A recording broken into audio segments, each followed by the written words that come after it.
Hi everyone, welcome back to Art with Mrs. S. This week I'll be doing lots of draw alongs from recommendations from students either remote or in person. So we're going to be drawing lots of animals this week. My first one here is going to be a penguin. So again, find something to draw on, such as a piece of paper, a notebook, or dry erase board. In class we're going to be using paper today, but I'm going to have my nice dry erase board and dry erase marker. Let's get started. To get started on my penguin, I'm going to draw the whole body first. I'm going to draw this nice big oval, and your oval could be skinnier or fatter than mine, and I have a nice oval. My next step is going to be adding the arms or the flippers, and those are going to be on each side. When I come out, mine are going to be kind of pointed, but if you want yours to be more rounded, or if your penguin was wider, you might need a bigger arm. I'm going to do the same style or same shape on the right. And swing up.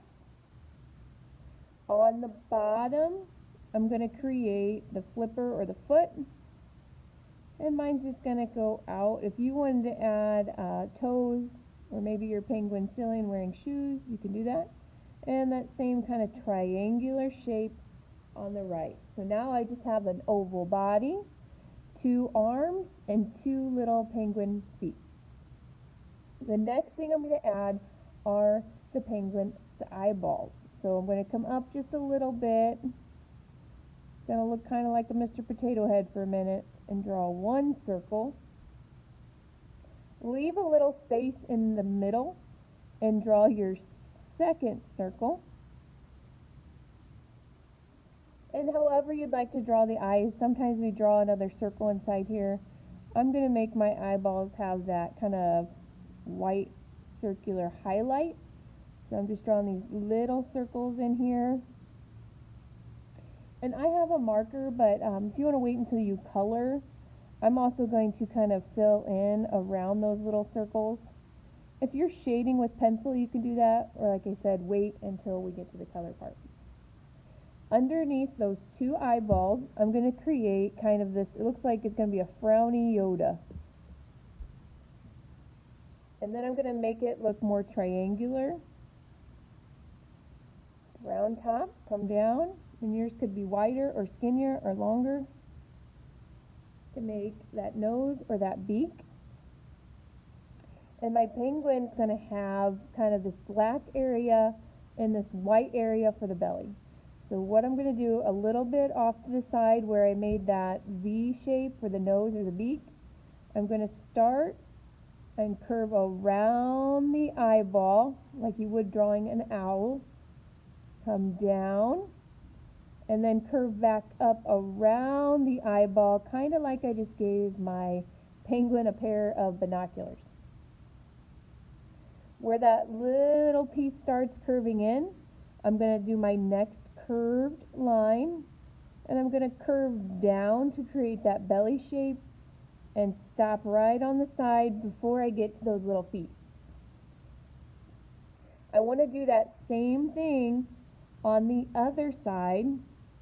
So I'm just going to kind of curve out and start going down right before I get to those feet. Now the last part, because again, I have a marker, I can color this in very quickly. You would be starting to add that color so you can start to see that penguin come more to life. So this part is actually going to be colored in, and you might do gray or black. And that would combine with those little parts on the side we just created. And I'm going to fill this all in, leaving that area around the eyes that we said look like a pair of binoculars white, and leaving the beak and the feet. I might make that beak orange, or you might color it yellow. I'm going to go up around this whole head. This is a great time too, especially if you're using black. If you want to kind of clean anything up, or if it got a little bumpy, you can smooth out those areas. Keep them looking more and more like that penguin. If you don't think your penguin looks very penguiny, this is another way to draw different birds. I mentioned kind of like that owl look. You can create more of an owl like this. But those colors are really going to make a difference. It's going to really make an impact.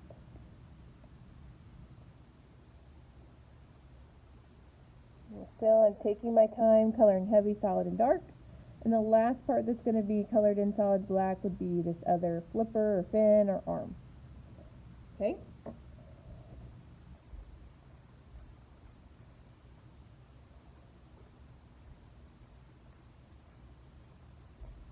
The next part that I'm going to do, just because it's kind of bothering me, I would like to color in the nose or the beak. I'm going to use orange. If you're using dry erase, be careful that you don't hit the black with these nice bright colors, because it can kind of make your nice bright dry erase markers kind of brown and kind of gross. And as always, it's penguin. We need to put them somewhere. Where are they? What are they doing? Is this penguin interacting with any other characters? My little penguin. So I could draw in, maybe he's standing on some ice.